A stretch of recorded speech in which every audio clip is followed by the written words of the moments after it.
नालंदा महाविहार प्राचीन भारत के इतिहास में एक अद्वितीय शैक्षणिक संस्थान था, जिसे पूरे प्राचीन विश्व में उच्च शिक्षा के सबसे महत्वपूर्ण केंद्रों में से एक माना जाता है।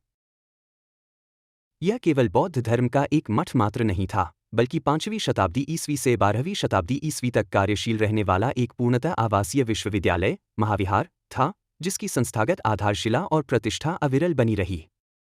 नालंदा, तक्षशिला और विक्रमशिला जैसे समकालीन संस्थानों ने मिलकर भारतीय सभ्यता के उस गौरवशाली युग का प्रतिनिधित्व किया जब ज्ञान, धर्म, संस्कृति और विज्ञान का अद्भुत संगम हुआ करता था, जिससे भारत को विश्वगुरु की पदवी प्राप्त हुई।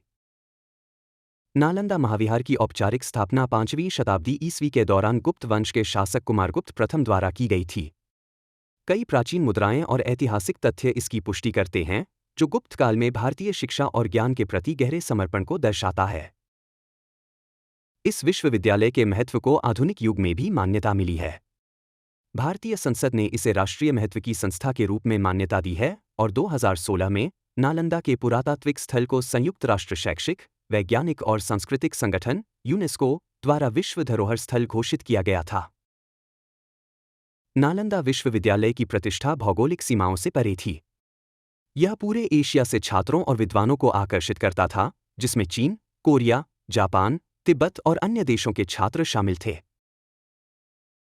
बाहरी हिंसा नालंदा के पतन का प्राथमिक और सबसे विनाशकारी कारण बनी।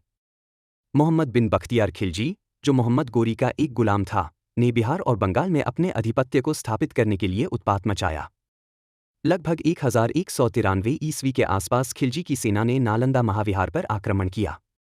खिलजी और उसके तुर्क अनुयायी बौद्ध शिक्षा के विरोधी थे।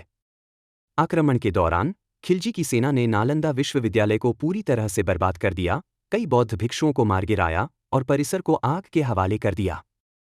यह सिर्फ भारत का ही नहीं, बल्कि पूरे विश्व का नुकसान था, क्योंकि इस एकल घटना से हजारों वर्षों का ज्ञान संग्रह जलकर राख हो गया। यह घटना उस देश के इतिहास में एक गहरा आघात है, जहां किताब के एक पन्ने को फाड़ना भी पाप माना जाता है।